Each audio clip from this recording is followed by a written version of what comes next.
ഹൃദയവുമായി പോയിടാം നാം യേശുവിനായി സാക്ഷികളായിടാം. പോയിടാം നാം. A reading from the book of Genesis, chapter 26. Isaac lives at Gerar.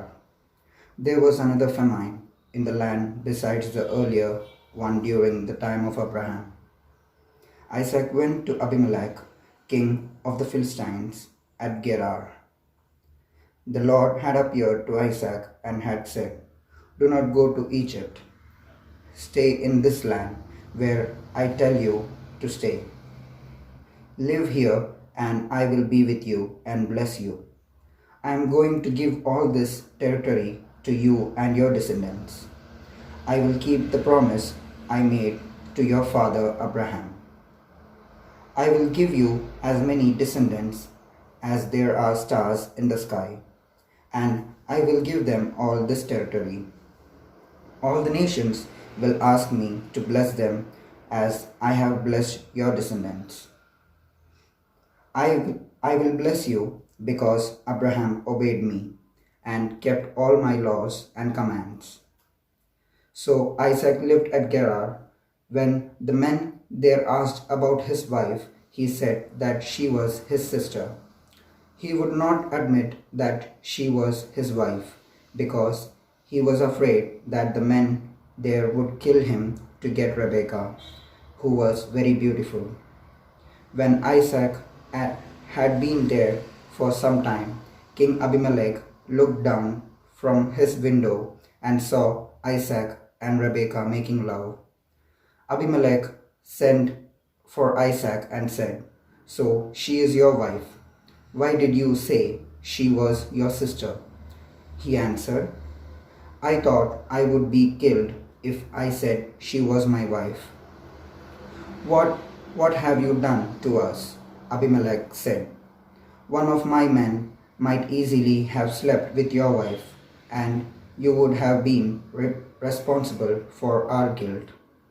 Abimelech warned all the people, "Anyone who ill-treats this man or his wife will be put to death." Isaac sowed seed in that land, and that year he harvested 100 times as much as he had sown.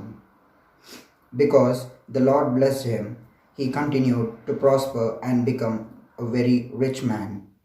Because he had many herds of sheep and cattle and many servants, the Philistines were jealous of him.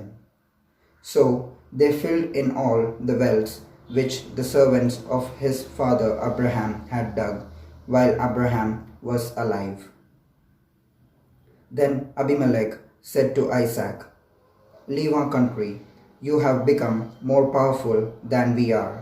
So Isaac left and set up his camp in the valley of Gerar, where he stayed for some time.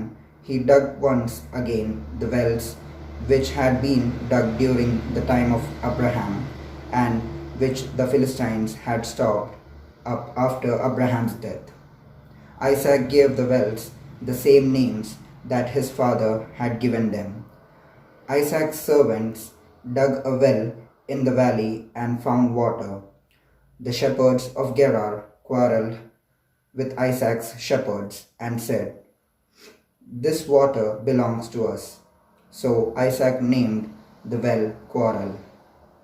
Isaac's servant dug another well, and there was a quarrel about that one also. So he named it Enmity. He moved away from there and dug another well. There was no dispute about this one, so he named it Freedom. He said, "Now the Lord has given us freedom to live in the land, and we will be prosperous here."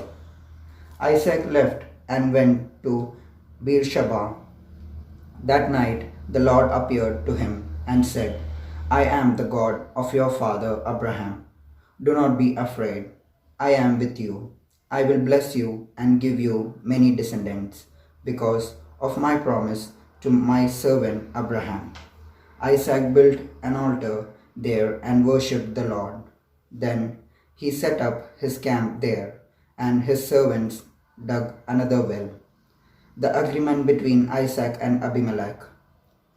Abimelech came from Gerar with Azuath, his advisor, and Phicol, the commander of his army, to see Isaac. So Isaac asked, "Why have you now come to see me, when you were so unfriendly to me before and made me leave your country?" They answered, "Now we know that the Lord is with you, and we think that there should be a solemn agreement between us. We want you to promise that you will not harm us, just as we did not harm you. We were kind to you and let you live peacefully. Now it is clear that the Lord has blessed you." Isaac prepared a feast for them, and they ate and drank. Early next morning, each man made his promise and sealed it with a vow. Isaac said goodbye to them, and they parted as friends. On that day, Isaac's servants came and told him about the well which they have dug. They said, "We have found water." He named the well Woe. That is how the city of Beersheba got its name. Esau's foreign wives. When Esau was 40 years old, he married two Hittite girls, Judith, the daughter of Beri, and Basemath, the daughter of Elon. They made life miserable for Isaac and Rebekah. This is the word of the Lord. പോയിടാം നാം ലോകം മുഴുവനും